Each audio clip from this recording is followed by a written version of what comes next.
अन्य समाचार पर नजर करीशुं મહેસાણા કે જ્યાં ખેડૂતો માટે આઈ ખેડૂત પોર્ટલ જે હંમેશા ઠપ રહેતું હોય છે, હંમેશની જેમ જ સર્વર ઠપ રહ્યું અને ખેડૂતો હેરાન થયા। વાત થઈ રહી છે આઈ ખેડૂત પોર્ટલની। ખેત ઓજારોની ખરીદીમાં ખેડૂતોને સબસિડી મળી રહે આ માટે આઈ ખેડૂત પોર્ટલ પર મગાવાઈ છે ઓનલાઈન અરજી। ગઈકાલથી 7 દિવસ માટે આઈ ખેડૂત પોર્ટલ ખુલ્લું તો મુકાયું, જો કે સર્વર ઠપ રહેતા ખેડૂતો અરજી જ ન કરી શક્યા।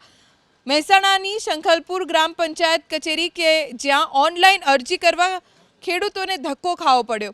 બહુચરાજી તાલુકા પંચાયત કચેરીમાં પણ 12 વાગ્યા છતાં ખેતીવાડી વિભાગની ઓફિસમાં અધિકારી કે કર્મચારી જ ન દેખાયા।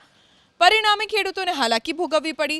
ખેત ઓજારો ઉપરાંત પાણીના ટાંકા, ગોડાઉન, સ્માર્ટ મોબાઈલ માટે સબસિડી મળે તે માટે ખેડૂતોએ આઈ ખેડૂત પોર્ટલ પર અરજી કરવાની હોય છે, જો કે દર વર્ષે સર્વર ઠપના ધાંધિયા રહે છે। ગોડાઉન માટે કાલે 2 ધક્કા ખાધા, આજે પણ ખુલતું નથી। 7 દિવસ ચાલે છે, 7 દિવસમાં 3-4 દિવસ તો આ રીતે જતા રહે ધક્કા ખાઈને, પછી બંધ થઈ જાય। આમાં શું છે, 7 દિવસ આપે એમાં 3 દિવસ તો સર્વે ના મળે।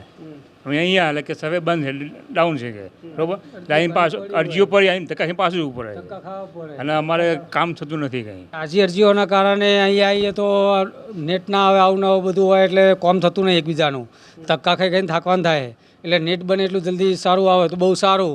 બાકી એ પોર્ટલ આજે સ્કીમ બહાર આવે કે ના આવે કોઈ લાભ તો લઈતા નહીં, 4 જણને મળે બંધ થઈ જાય। સરકારે પોર્ટલ તો ખુલ્લું મૂક્યું છે પણ એમાં સર્વર પ્રોબ્લેમ બતાવે વારંવાર। કોઈ અરજી કન્ફર્મ ના થાય, કન્ફર્મ થાય તો પ્રિન્ટ ના નીકળે, તો ખેડૂતને આપણે સામે શું જવાબ આપવાનો? 2 દિવસથી જ્યારથી ખેડૂતનું પોર્ટલ આઈ ખેડૂત પોર્ટલ ખુલ્લું મૂક્યું ત્યારથી સર્વરમાં લગભગ પ્રોબ્લેમ છે જ 2 દિવસથી।